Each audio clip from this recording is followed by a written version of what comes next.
Magandang hapon po mga kababayan! Ako po si Iza Calzado. Reyna,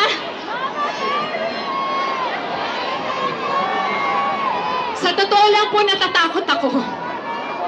Pero sabi nga po sa isang pelikulang kasama ako, in love there is no fear.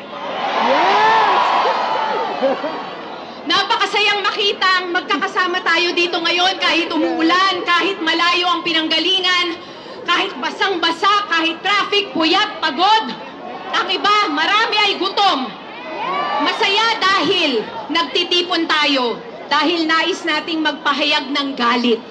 Nais nating humingi ng katarungan. Nais nating maningil. Nais nating papanagutin ang dapat na managot. Paano nga ba tayo humantong dito? Paulit-ulit na lang, paulit-ulit na lang. At palala ng palala ng palala. Mananahimik pa rin ba tayo? Manonood na lang ba tayo? Magpapatuloy pa rin ba tayo sa buhay natin na parang wala lang nangyari? Hindi na!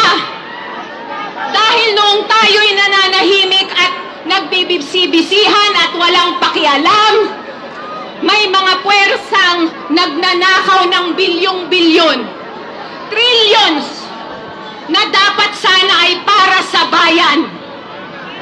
Kung magpapabaya tayo, mauulit lang ng mauulit ang pangluloko at panggagago. Sorry po, Bishop. Hanggang doon lang po ako. Gusto ba natin yun? Nandito ako ngayon bilang artista at manggagawa. Nandito ako ngayon bilang babae.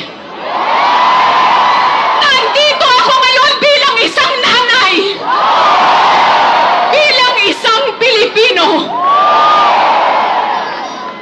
Nais ko lang na lumaki ang anak ko ng masaya, malusog, ligtas at may pangarap. Posible lamang ito kung mabubuhay siya sa isang lipunang makatao. Kung saan may pagmamahal at pagmamalasakit at pakikipagkapwa. At higit sa lahat kung saan pantay ang batas para sa lahat. Kung saan walang pwedeng magnakaw o lumabag sa patakaran. At lahat, maliit man o malaki, ay may pananagutan. Abisala. Doon ko tatapusin saglit. Pagpasensyahan, kailangan ko magbasa, Bishop, mabilis na lang to. At lalo nating inaasahan ang ganitong mga katangian sa ating mga leader at pinunong bayan.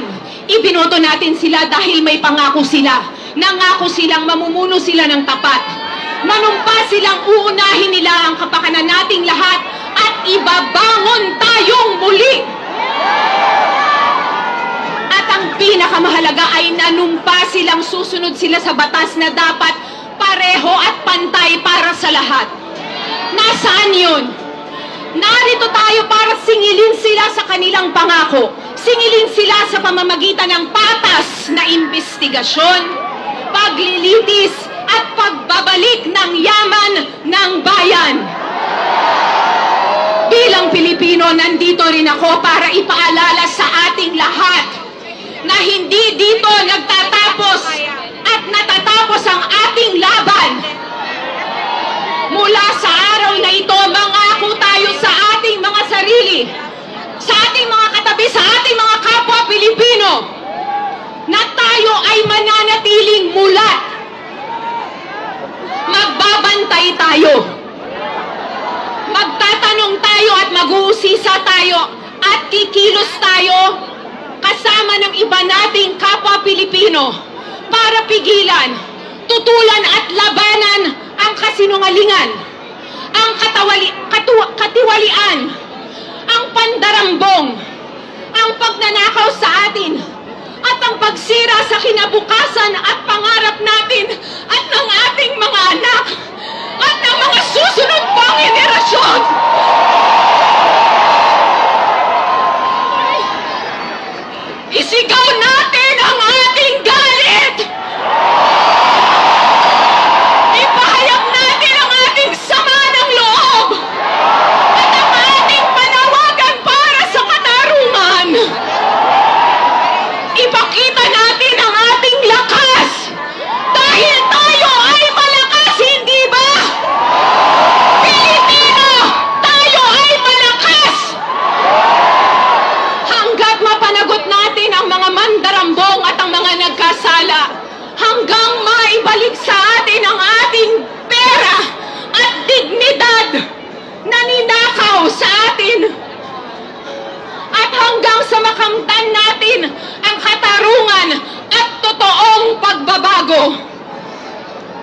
mga kababayan, umpisa pa lamang ito.